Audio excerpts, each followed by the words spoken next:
वक्रतुंड महाकाय सूर्यकोटि समप्रभा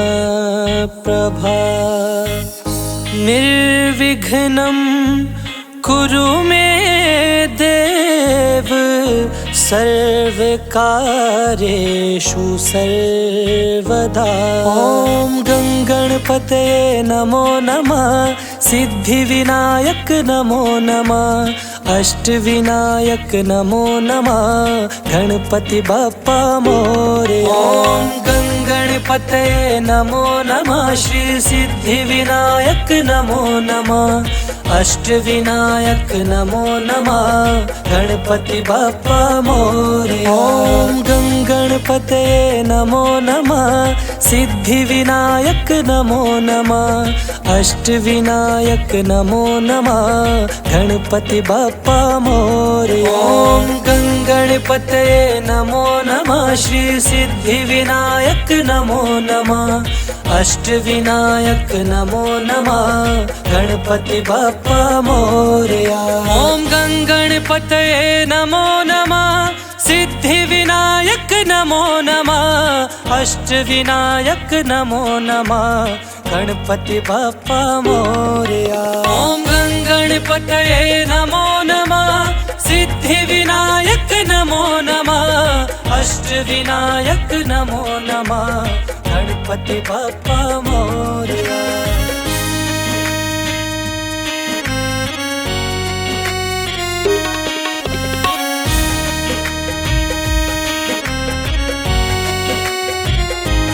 ॐ गणपतये नमो नमः, सिद्धिविनायक नमो नमः, अष्टविनायक नमो नमः, गणपति बप्पा मोरया। ॐ गणपतये नमो नमः, श्री सिद्धिविनायक नमो नमः, अष्टविनायक नमो नमः, गणपति बप्पा मोरया। ॐ गणपतये नमो नमः, सिद्धिविनायक नमो नमः, अष्टविनायक नमो नमः, गणपति बप्पा मोरया। ॐ गणपतये नमो नमः, सिद्धिविनायक नमो नमः, अष्टविनायक नमो नमः, गणपति बप्पा मोरया।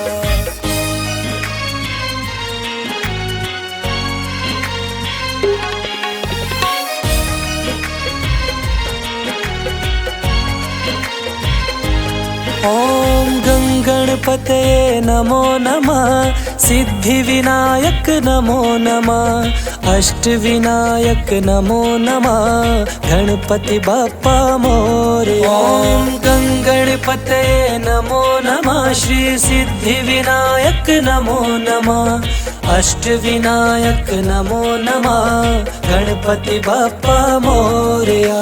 ॐ गणपतये नमो नमः, सिद्धिविनायक नमो नमः, अष्टविनायक नमो नमः, गणपति बप्पा मोरया। ॐ गणपतये नमो नमः, सिद्धिविनायक नमो नमः, अष्टविनायक नमो नमः, गणपति बप्पा मोरया।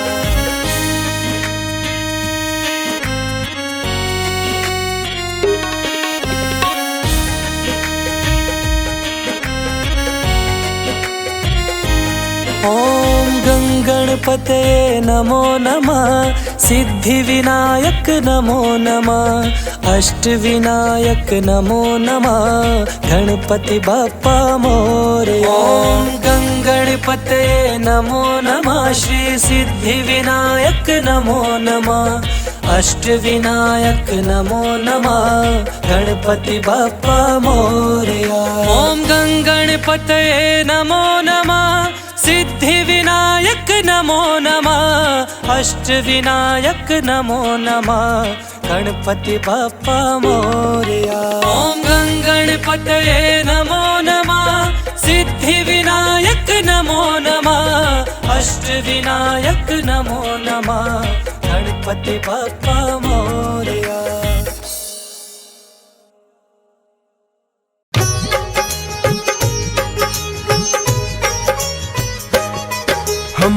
आज तुम्हें श्री गणेश चतुर्थी की कथा सुनाते हैं, पावन कथा सुनाते हैं।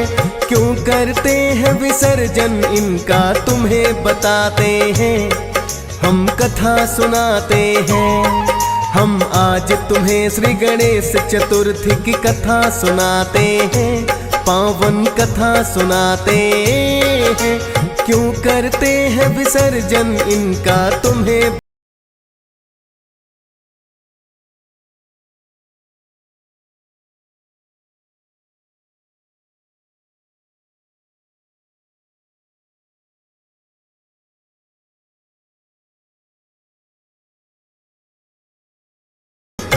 आज हम आपको श्री गणेश चतुर्थी की कथा सुनाएंगे। प्रिय भक्तों, श्री गणेश की स्थापना और विसर्जन का ये पावन पर्व पूरे देश भर में धूमधाम से मनाया जाता है, जिसे गणेश चतुर्थी या अनंत चतुर्थी कहते हैं। प्रिय भक्तों, श्री गणेश जी की स्थापना करके 10 दिनों तक ये उत्सव चलता है और भक्तजन इन 10 दिनों में गणपति जी की पूजा पाठ करके उनको उनके पसंदीदा भोग लगाकर प्रसन्न करते हैं व नाचते गाते हैं। 10 दिनों के पश्चात बड़ी धूमधाम से इन्हें विसर्जित किया जाता है। प्रिय भक्तों, गणेश विसर्जन के पीछे एक पौराणिक कथा है, जिसका आज हम यहाँ वर्णन करेंगे। तो आइए जानते हैं ये परम कल्याणकारी पौराणिक कथा।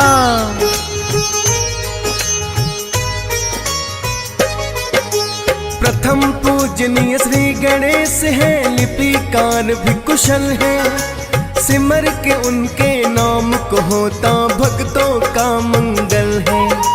कार्य सिद्ध ना इनकी पूजा बिना कोई हो पाता।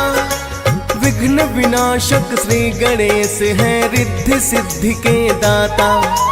कार्य शुरू करने से पहले चाहिए नाम का सिमरन।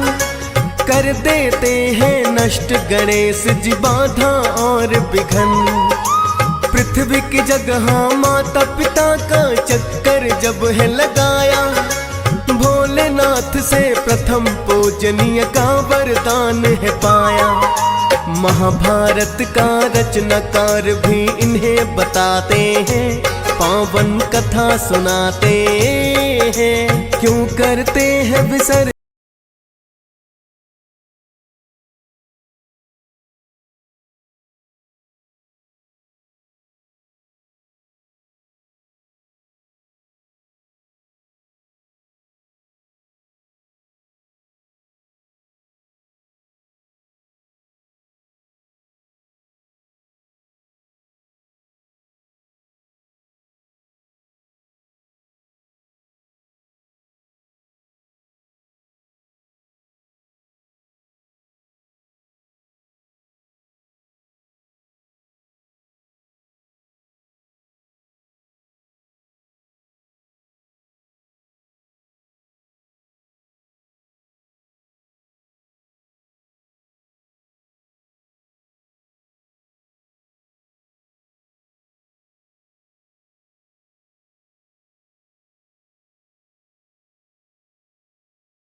श्री गणेश जी महाभारत काव्य का श्रुति लेखन करने के लिए तैयार हो गए, किंतु उन्होंने एक शर्त रखी कि आपको निरंतर इसे सुनाते रहना होगा, नहीं तो मैं लेखन कार्य बीच में ही छोड़कर चला जाऊंगा।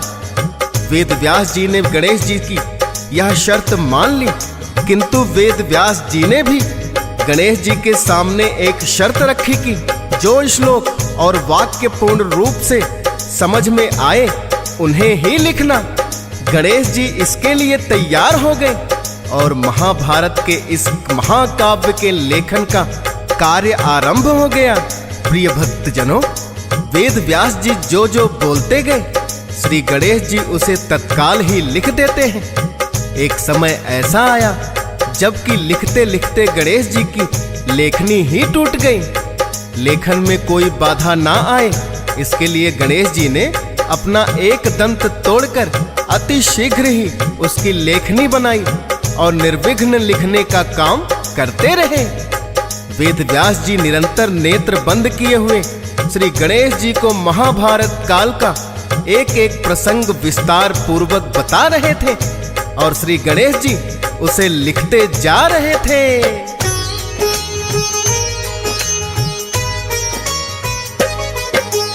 एक एक घटना महाभारत की उन्होंने बताई, तत्परता से श्री गणेश जी करते जाते लिखाई। इसी प्रकार से भक्तों 10 दिन समय बीत गया है।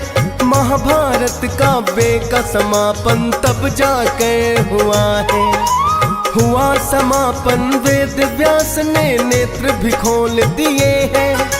देखा गणेश जी लिखते लिखते जैसे तप रहे हैं। वेद व्यास जी को तो पहले हुआ नहीं आभास, लिखते हुए इनकी काया का इतना बढ़ेगा ताप। वेद व्यास जी इन्हें सरोवर में ले जाते हैं, पावन कथा सुनाते हैं। क्यों करते हैं विसर्जन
भोलेनाथ ने हार जीत का निर्णय करने के लिए घास के तिनकों से एक बालक का पुतला बना दिया और उसमें प्राण प्रतिष्ठा करके उस बालक से बोले कि हम चौपड़ की बाजी खेल रहे हैं, हम दोनों में विजयी कौन हुआ तुमको यह बताना है। इतना कहकर माता पार्वती और भोलेनाथ चौपड़ खेलने लग जाते हैं। भक्तों, माता पार्वती और भोलेनाथ के बीच में 3 बाजी चौपड़ हुई और तीनों ही बाजियों में माता गौरा विजयी रहती हैं। तीनों बाजियां होने के पश्चात जब बालक से पूछा तो उस बालक ने माता गौरा को विजयी ना बताकर भोलेनाथ को विजयी बताया, जिस कारण माता पार्वती उस पर क्रोधित हो गई और उसे लंगड़ा होकर वहीं कीचड़ में पड़े रहने का श्राप दे दिया। माता पार्वती के श्राप से वो बालक तत्काल ही अपाहिज होकर कीचड़ में धंस गया। तब उसे अपनी भूल पर पश्चाताप हुआ और माता से विनती करने लगा।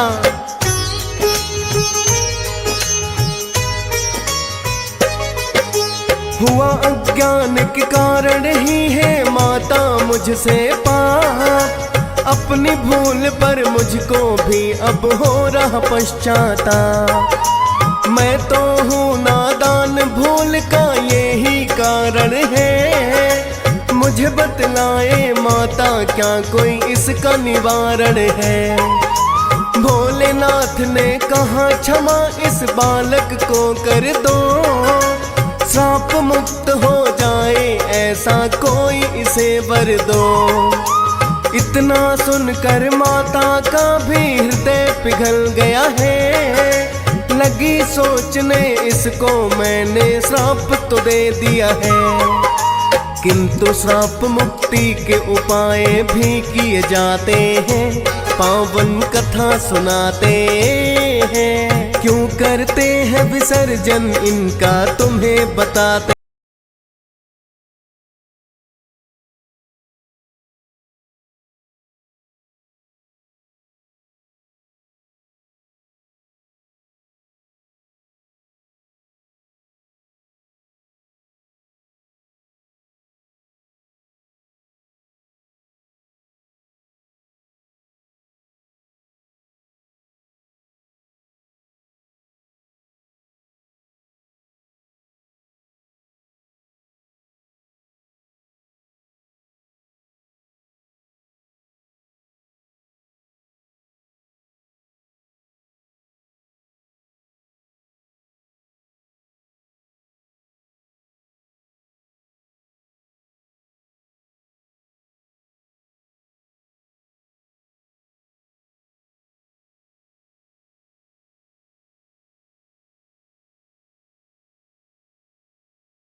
प्रिय भक्तजनों, ज्यों ही उस बालक ने नाग कन्याओं से श्री गणेश कथा को सुना तो तत्काल ही श्राप मुक्त हो गया। अब उसके पांव में जान आ गई थी तो वो तत्काल ही कीचड़ से बाहर निकल आया। फिर उस बालक ने नाग कन्याओं से पूछा कि तुम किसकी पूजा कर रही हो? तब उन्होंने बताया कि हमने श्री गणेश जी के व्रत किए हैं और हम उन्हीं का पूजन कर रहे थे। इसी क्रम में हमने श्री गणेश कथा का पठन और श्रवण भी किया। तत्पश्चात वो बालक नाग कन्याओं से कहने लगा, क्या श्री गणेश का व्रत करके मैं स्वयं चलकर कैलाश पर्वत पर जाकर माता पार्वती और भोलेनाथ के दर्शन कर सकता हूं? तो नाग कन्याएं कहने लगी, अवश्य, श्री गणेश व्रत और कथा में इतनी शक्ति है कि तुम कैलाश पर्वत पर बिना कोई बाधा के जा सकते हो।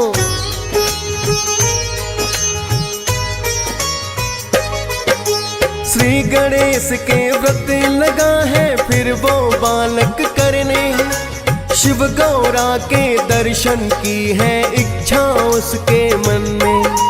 21 व्रत चतुर्थी के उसने पूरे किए हैं, श्री गणेश ने दर्शन उसको सपने में दिए हैं।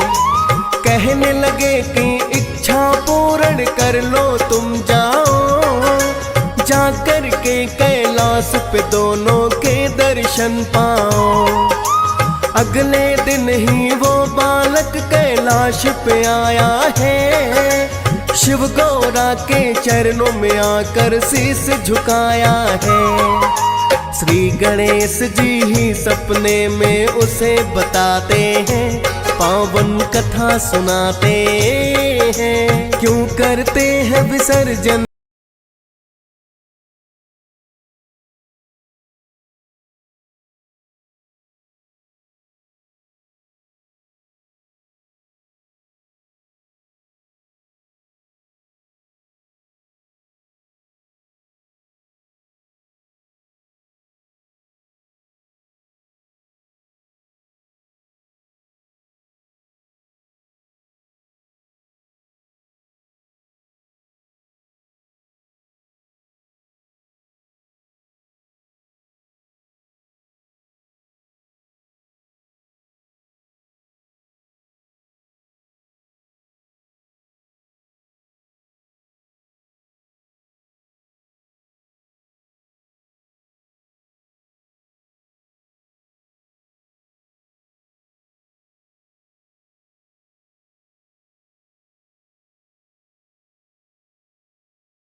श्री गणेश चतुर्थी।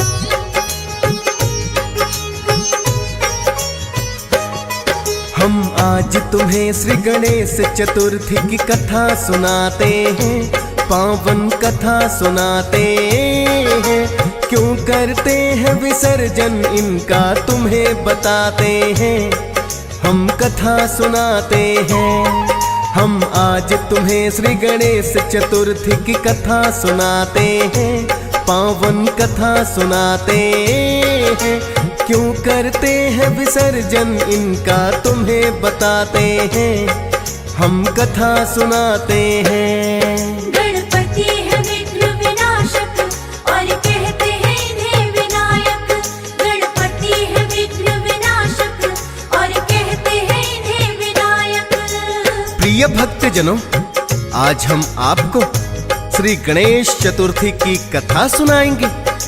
प्रिय भक्तों, श्री गणेश की स्थापना और विसर्जन का ये पावन पर्व पूरे देश भर में धूमधाम से मनाया जाता है, जिसे गणेश चतुर्थी या अनंत चतुर्थी कहते हैं। प्रिय भक्तों, श्री गणेश जी की स्थापना करके 10 दिनों तक ये उत्सव चलता है और भक्तजन इन 10 दिनों में गणपति जी की पूजा पाठ करके उनको उनके पसंदीदा भोग लगाकर प्रसन्न करते हैं व नाचते गाते हैं। 10 दिनों के पश्चात बड़ी धूमधाम से इन्हें विसर्जित किया जाता है। प्रिय भक्तों, गणेश विसर्जन के पीछे एक पौराणिक कथा है, जिसका आज हम यहाँ वर्णन करेंगे। तो आइए जानते हैं ये परम कल्याणकारी पौराणिक कथा।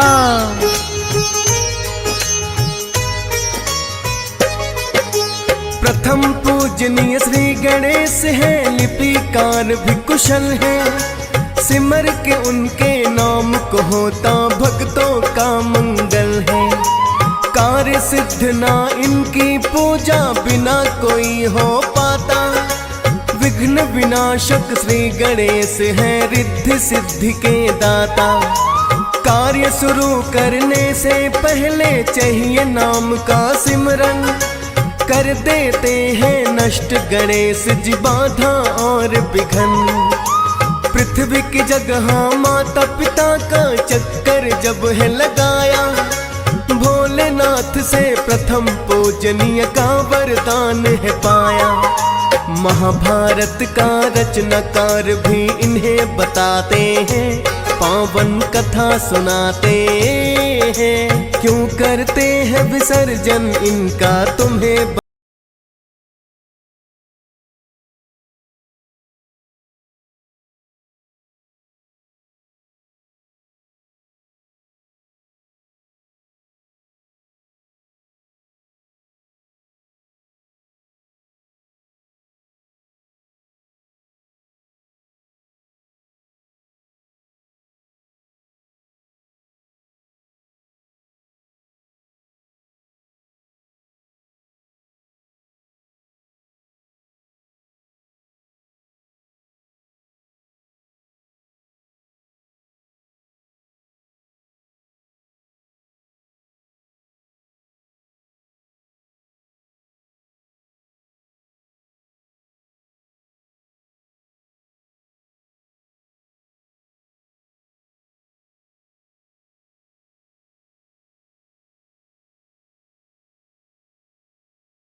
निरंतर महाकाव्य को लिखते हुए श्री गणेश जी की काया का तापमान अत्यधिक बढ़ गया।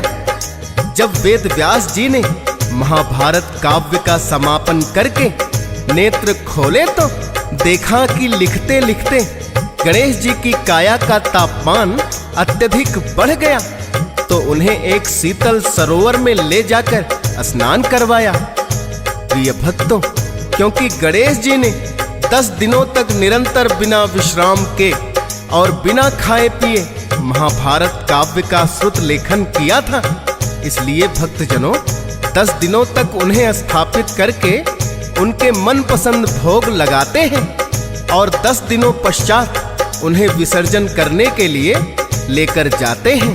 प्रिय भक्तों, यह थी गणेश स्थापना और विसर्जन की कथा। प्रिय भक्तों, गणेश जी की पूजा और व्रत हर चतुर्थी के दिन होती है, अतः हम आपको गणेश चतुर्थी की एक पौराणिक कथा सुनाने जा रहे हैं। ध्यान पूर्वक श्रवण करें।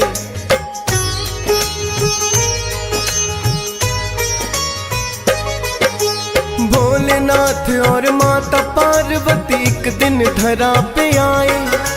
नर्मदा नदी के तट पर आकर फिर वो बैठ ही जाए। कुछ पल को विश्राम वहाँ वो करना चाहते हैं। बोली माता हम चौपड़ की बाजी लगाते हैं। इतना सुनकर भोलेनाथ है माता से बोले, हार जीत को कौन बताए जब चौपड़ खेले। एक पुतला फिर भोले ने अपने हाथों से बनाया। हार जीत का निर्णय करना उसको है समझाया। ऐसा कहकर चौपड़ खेलने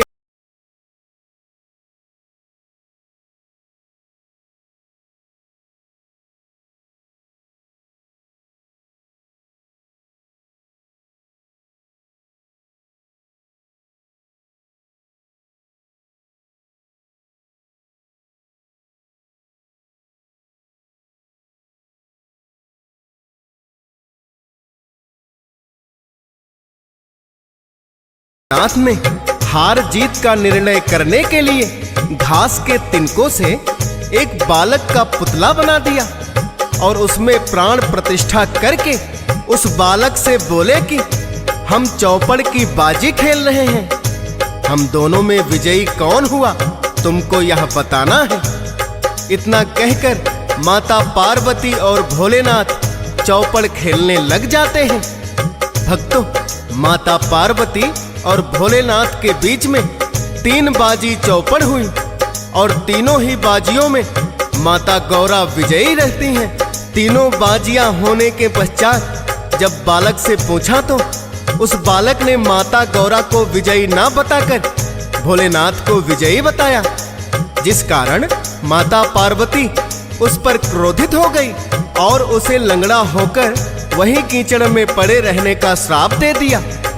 माता पार्वती के श्राप से वो बालक तत्काल ही अपाहिज होकर कीचड़ में धंस गया। तब उसे अपनी भूल पर पश्चाताप हुआ और माता से विनती करने लगा।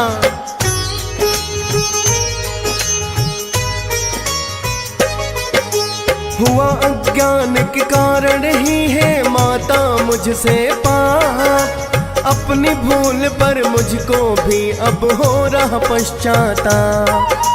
मैं तो हूँ नादान, भूल का यही कारण है। मुझे बतलाए माता क्या कोई इसका निवारण है। भोलेनाथ ने कहा क्षमा इस बालक को कर दो।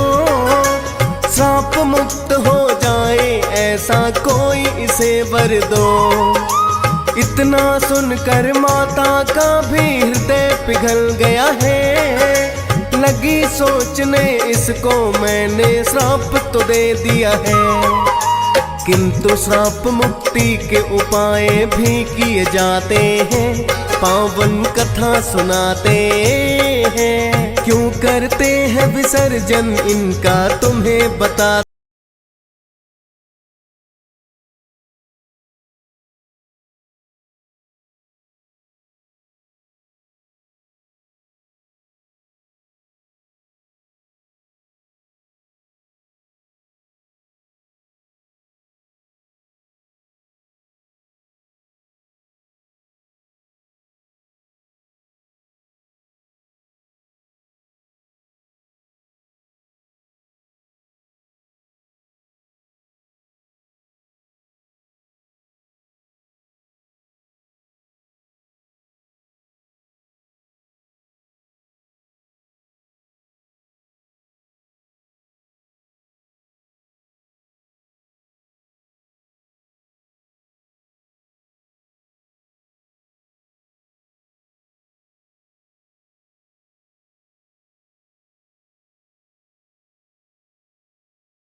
ज्यों ही उस बालक ने नाग कन्याओं से श्री गणेश कथा को सुना तो तत्काल ही श्राप मुक्त हो गया।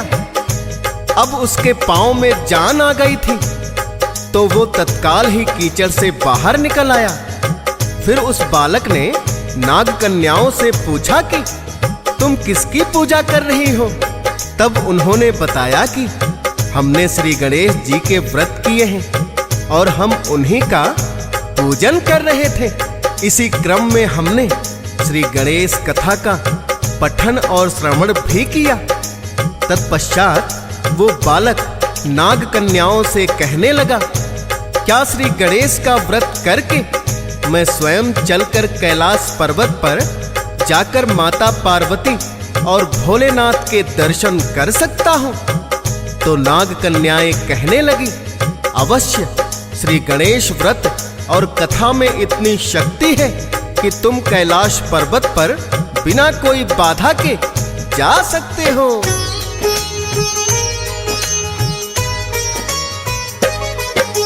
श्री गणेश के व्रत लगा है फिर वो बालक करने, शिव गौरा के दर्शन की है इच्छा उसके मन में। 21 व्रत चतुर्थी के उसने पूरे किए हैं, श्री गणेश ने दर्शन उसको सपने में दिए हैं।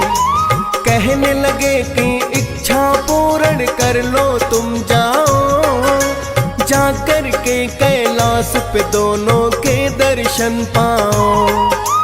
अगले दिन ही वो बालक कैलाश पे आया है, शिव गौरा के चरणों में आकर शीश झुकाया है।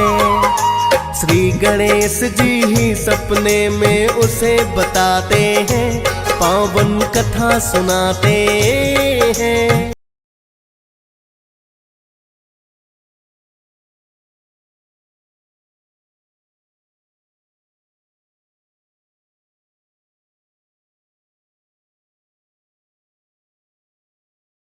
है विघ्न विनाशक और कहते हैं इन्हें विनायक। प्रिय भक्तजनों, नाग कन्याओं से व्रत विधि पूछकर बालक ने श्री गणेश जी के पूरे 21 व्रत किए, जिससे श्री गणेश जी प्रसन्न हुए और उसे कहा कि तुम कैलाश पर्वत पर जाकर भोलेनाथ और माता पार्वती के दर्शन कर सकते हो।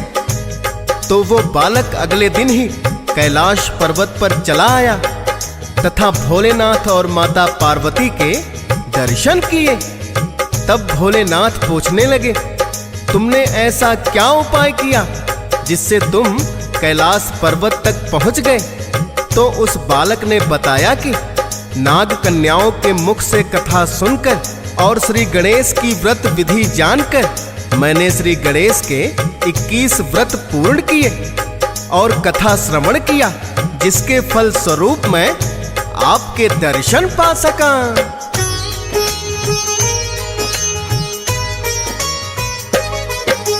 भोलेनाथ को उस बालक की याद ये बात रही, एक बार जब माता पार्वती इनसे विमुख हुई। भोलेनाथ को उस बालक की बात याद आई, 21 व्रत किए भोले ने और माता है मनाई।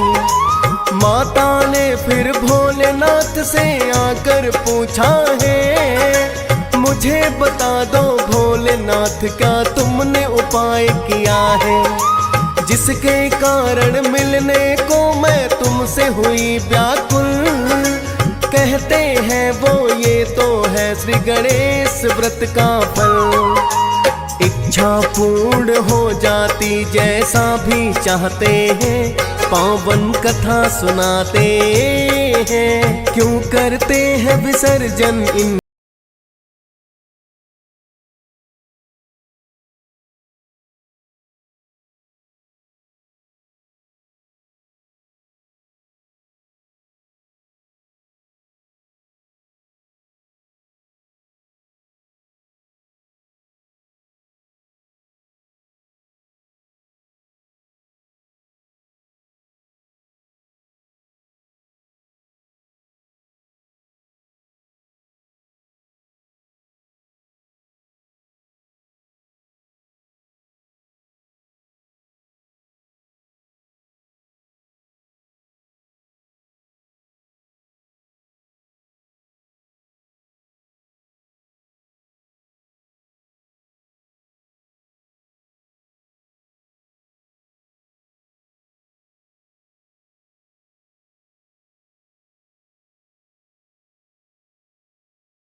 तुम्हें श्री गणेश चतुर्थी